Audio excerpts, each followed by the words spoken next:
नमस्कार अमरावती. अमरावतीच्या जिल्हा सामान्य रुग्णालय अर्थात इरविन रुग्णालयातील गैरव्यवस्थेचा मुद्दा पुन्हा एकदा ऐरणीवर आला आहे.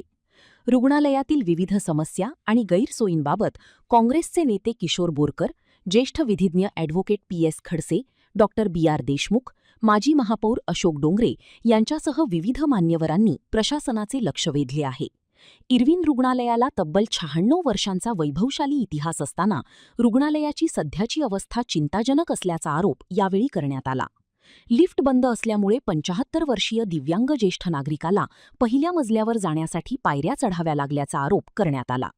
एवढेच नाही तर सकाळी 9 वाजल्यापासून दुपारी 2 वाजेपर्यंत रुग्णाला ताटकळत ठेवण्यात आले आणि अखेर ऑपरेशन न करताच परत पाठवण्यात आल्याचा आरोपही करण्यात आला आहे. याशिवाय गरीब, कष्टकरी, शेतकरी, शेतमजूर आणि महिलांना रुग्णालयातून औषधं उपलब्ध न होता बाहेरून औषधं आणण्यास भाग पाडले जात असल्याचा आरोप काँग्रेसच्या शिष्टमंडळाने केला. या सर्व समस्यांबाबत महाराष्ट्र प्रदेश काँग्रेस कमिटीचे सरचिटणीस किशोर बोरकर यांच्या नेतृत्वाखाली शिष्टमंडळाने जिल्हा शल्य चिकित्सक डॉ. पवार यांची भेट घेत निवेदन सादर केले. रुग्णालयातील गैरव्यवस्था तातडीने दूर करून रुग्णांना आवश्यक सुविधा उपलब्ध करून द्याव्यात अशी मागणी यावेळी करण्यात आली. निवेदनातील मागण्यांवर 15 दिवसांत ठोस कारवाई झाली नाही तर जिल्हा शल्य चिकित्सकांसह संबंधित अधिकाऱ्यांच्या वेतन कपातीसाठी तीव्र आंदोलन छेडण्यात येईल असा इशारा किशोर बोरकर यांनी दिला आहे.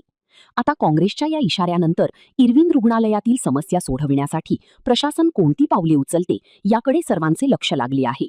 मी सर्व या शहरातील ज्येष्ठ नागरिक, प्राध्यापक, डॉक्टर आणि काँग्रेस पक्षाचे पदाधिकारी यांनी संयुक्त शिष्टमंडळाद्वारे डॉक्टर पवार जिल्हा शल्य चिकित्सक यांच्याशी चर्चा करून भेटीची वेळ आम्ही मिळवून घेतली होती.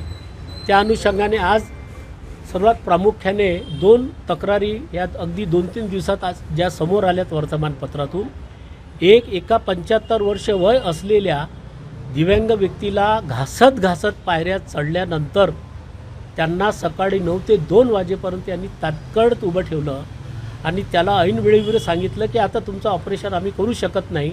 तर त्या संबंधितावर कारवाई करण्याची मागणी आम्ही इथे लावून धरली. जे संबंधित असतील त्यांच्यावर कारवाई झाली पाहिजे. कालच एक प्रकरण डॉक्टर अमित शार नावाचे इथेच हॉस्पिटलला ते जे आहेत त्यांनी इथल्याच कर्मचारी महिलेसोबत अत्याचार केला. त्या महिलेने तक्रार केली. पोलीस त्यांचा रिपोर्ट घेत नव्हतं. म्हणजे एकंदरीत प्रशासन कसं वागते आहे जनतेशी या ठिकाणी या निमित्ताने दिसून आलं आणि म्हणून ते डॉक्टर शार यांच्यावर तातडीने त्यांना बडतर्फ केलं पाहिजे असं आम्ही निवेदनात मागणी केली.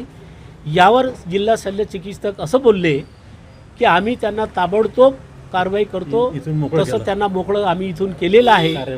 पण आमचं त्याच्यावर म्हणणं हे होतं की खून आणि एखादा महिलेवर अत्याचार हे जवळपास सारखेच गुन्हे आहेत. एखाद्याचा खून झाला त्यासाठी की आपण त्या विशाखा समितीकडे जात नाही आणि म्हणून ते गांभीर्य ओळखून विशाखा समितीला थोडंसं शिथिल करून तातडीने कारवाई केली पाहिजे.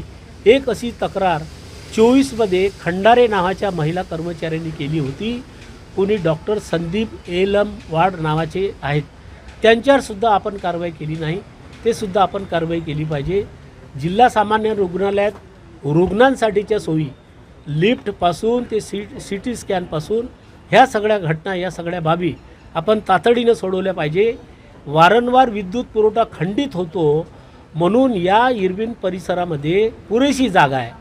33 kVचं महावितरणचं सब सेंटर या ठिकाणी आपण उभारावं. तसा प्रस्ताव जिल्हा नियोजन समितीकडे आपण पाठवला पाहिजे. यासाठी आम्ही सर्वजण शहरातील इतर नागरिक, इतर पक्षाचे नागरिक, हा प्रश्न काही कोण्या एका पक्षाचा नाही आहे. आम्ही जिल्ह्याचे पालकमंत्री बावनकुळे साहेब यांच्याकडे जाऊन इरविनच्या या गैरव्यवस्थेबाबत आम्ही त्यांच्यासमोर ह्या सगळे मुद्दे ठेवणार आहोत. धन्यवाद.